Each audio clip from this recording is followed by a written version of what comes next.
একটি হলেও বৃক্ষরোপণ করব জনে জনে। মূলত বাংলাদেশ ইসলামী ছাত্র শিবির মানে এবার এই মাসে টার্গেট নিয়েছে 10 লক্ষ বৃক্ষরোপণ করা। আপনারা জানেন, রাজশাহীতে যারা বসবাস করেন তারাও তো জানেন যে এই তীব্র গরমের ভিতরে আমরা কত মানে কষ্টের মধ্যে থাকি।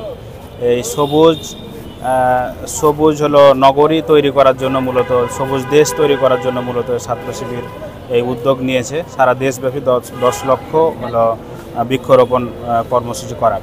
তারই ধারাবাহিকতায় রাজশাহী কলেজের আজকের এই বৃক্ষরোপণ কর্মসূচি মহানগরীর উদ্যোগেও 1 মাস ব্যাপী চলছে। মানে বিভিন্ন প্রতিষ্ঠানে বিভিন্ন দিনে কর্মসূচি হচ্ছে, যেমন নিউ ডিগ্রি কলেজ এর আগে হয়েছে, আইএসটিতে হয়েছে, আরও বেশ কিছু প্রতিষ্ঠানে আমরা বৃক্ষরোপণ করছি। বিভিন্ন জায়গায় তো আমরা বৃক্ষরোপণ করছি। বৃক্ষরোপণ শুধু আমরা নিজে করিনি, আমরা বৃক্ষরোপণ বিতরণও করছি, যে আমরা সাধারণ মানুষদের মাঝে বিতরণ করছি তারা যেন বৃক্ষরোপণ করে। আসলে আমাদের সকলেরই একটি হলেও বৃক্ষরোপণ করা উচিত।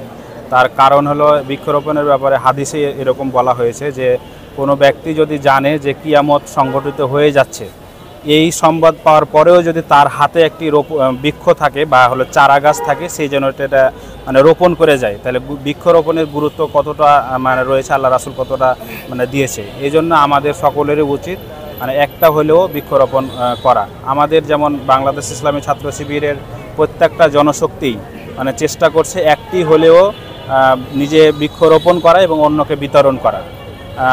আমরা রাজশাহী কলেজে আজকে এটা করছি। আমরা আরও 2-1 দিন আছে, 2-1 দিন আমরা আরও বৃক্ষরোপণ করবো ইনশাল্লাহ। রাজশাহীতে এখন পর্যন্ত প্রায় 3000 মতন বৃক্ষরোপণ করা হয়েছে। আমরা এই 2-1 দিন আরও যত পারবো আমরা সম্ভব বৃক্ষরোপণ করবো। জুন মাসটা পুরোটাই বৃক্ষরোপণের কর্মসূচি, কেন্দ্র ঘোষিত একটি কর্মসূচি। তারই ধারাবাহিকতায় বাংলাদেশ ইসলামী ছাত্র শিবির রাজশাহী কলেজ শাখার পক্ষ থেকে আমাদের টার্গেট আছে রাজশাহী কলেজের প্রত্যেকটা আঙ্গিনায় যে কোনো ফাঁকা জায়গা থাকবে না, আমরা প্রত্যেকটা জায়গায় আমরা বৃক্ষরোপণ করব। তারই ধারাবাহিকতায় আমরা আনুষ্ঠানিকভাবে আজকে শুরু করছি। আমাদের 150+ গাছ আজকে আমরা রোপণ করব বিভিন্ন হল, ক্যাম্পাসে এবং হোস্টেলগুলোতে। এবং আমাদের টার্গেট আছে ক্যাম্পাসের কোনো ফাঁকা জায়গা মানে পড়ে থাকবে না, আমরা প্রত্যেকটি জায়গায় বাংলাদেশ ইসলামী ছাত্র শিবির রাজশাহী কলেজ শাখার পক্ষ থেকে আমরা বৃক্ষরোপণ করব।